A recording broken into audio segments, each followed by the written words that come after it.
In May 2011, the Argyle International Airport was the recipient of $4.2 million in loan and grants from the CDF, the CARICOM Development Fund.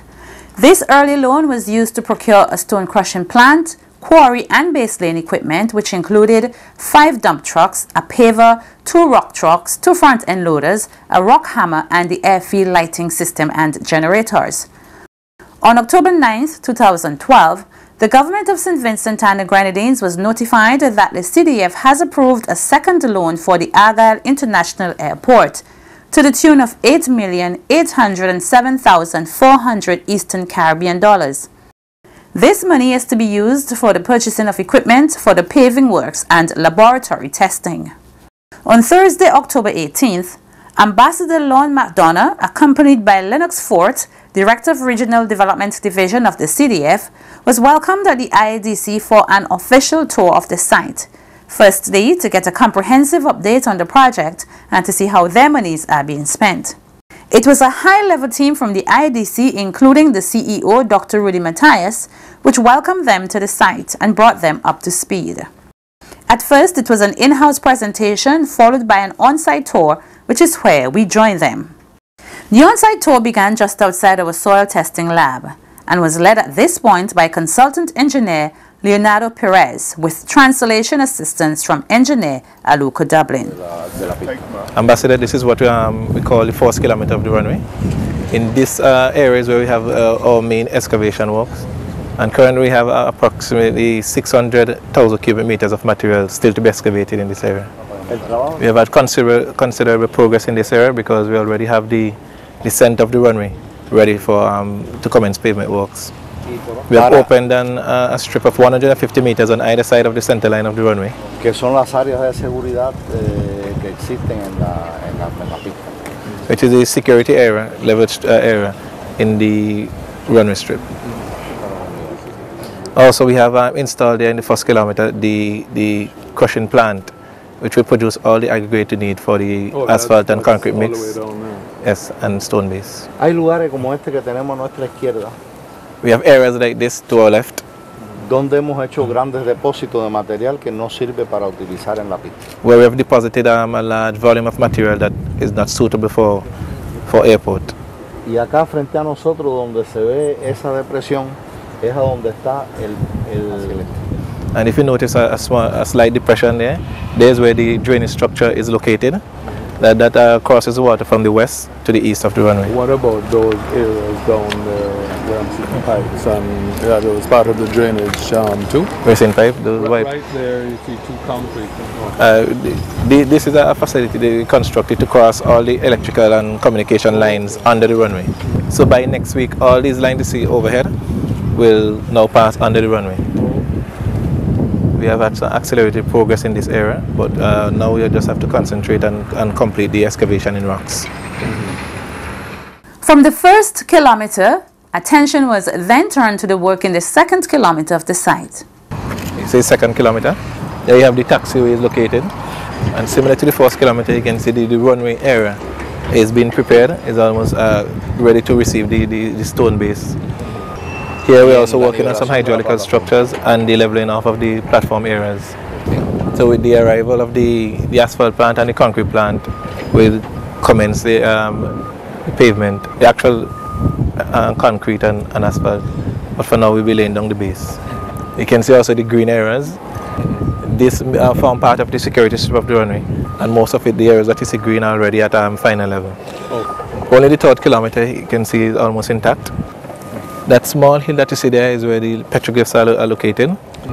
And a bit beyond that, just beyond that, you have the Yambu River crossing. You have the little ridge that comes. Yes. Yeah. And how much further is the runway past that? Well, the runway goes all the way to the coast, approximately 800 meters. Okay.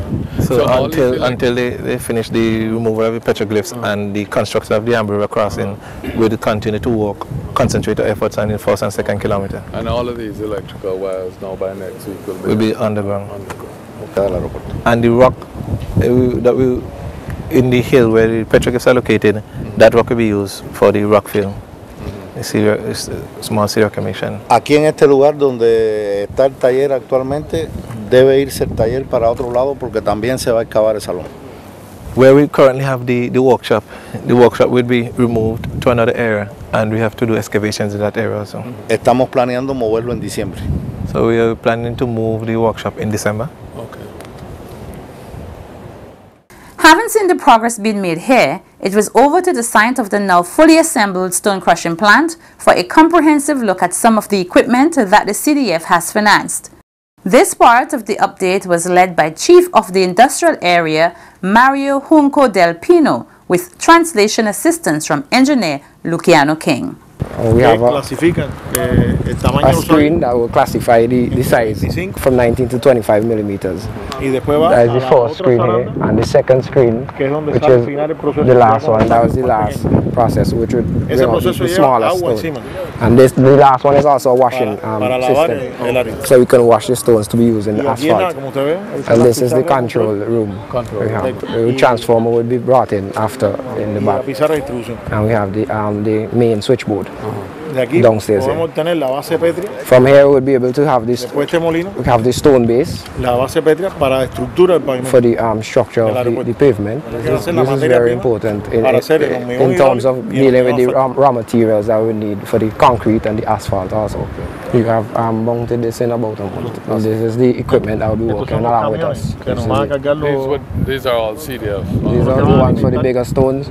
Those will be feeding the crusher up to the top. The trucks will be used in the future also to transport the asphalt and so on. And these are the two loaders. These will be used to carry the bigger stones. The IDC's communication team also used this opportunity to speak with Ambassador McDonough and our own CEO, Dr. Rudy Matthias, about the CDF's role in financing certain aspects of the airport's construction.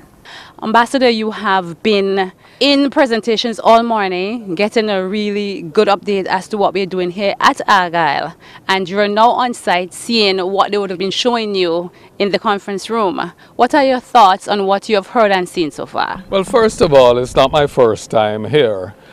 Actually, the last time I was on site was around a year ago, but I passed by here maybe 6 months and looked down. And the first time I came, I was very impressed with the magnitude of the operation. I don't think many people in the Caribbean understand what is being done here. When I came first, there were 2 hills, and it really was quite a project for St. Vincent and Grenadines to take on. And since I've last been on site, well, the little hill at the end has been removed, the church has gone, I think the cemetery went before, and I'm really impressed with the progress that's being made. It's really, truly quite impressive. Okay. Now, the CARICOM Development Fund has financed some of the equipment that we have on site so far, quite a number of them. When the CARICOM Development Fund was first approached for assistance for the Argyle International Airport, what did you think of that? And now that you are assisting us and you have seen the fruits of the loans and grants that you have given us already, what do you think of what we are doing now? Well, when we were first approached, it was some time because we had to assess the project within our rules. And this we did. That took a couple months. And the recommendation to the board, as you know, its history, it was a positive one. But it's really quite pleasing for me to now see what we've done in our very own small way, because this project is much bigger than us.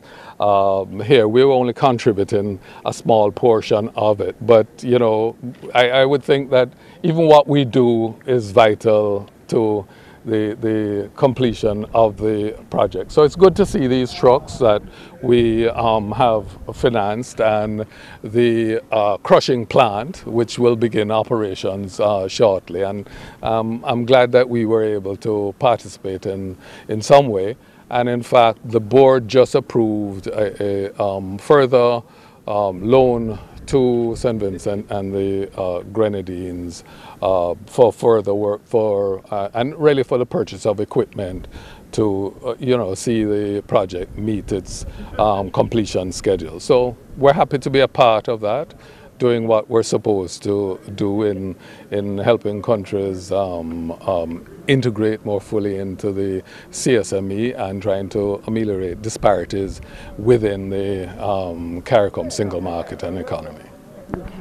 Dr. Matthias, this is the second time around within the space of a year that we are getting some assistance from the CDF. What are your views on that, and how do you feel about the assistance that we are getting, and how are we utilizing that assistance? Well, first I want to thank and to welcome back our dear friend Ambassador McDonough and his team. You might have seen in other shots that he has here Lennox Fort, and Mr. Gilks here is PR person, and our own Barker is one of the members of his team, and Vincentian too, that has assisted us over the last year and a half or so with our discussions and negotiations for funding. We have got already $4.2 million in grant and aid from CARICOM Development Fund, and with that money we were able to buy the crushing plant that you see here, which has been installed and is ready now, almost ready for operation. We were also able to buy a number of pieces of equipment that we need for the laying of the base that we are going to have to do for the pavement works, and we have also been able to buy all of the lighting equipment that we need for the airfield and the apron. So these lighting equipment are going to be arriving here towards the end of November, and soon after we are going to start the installation of our lighting equipment along the runway and in the areas of the apron.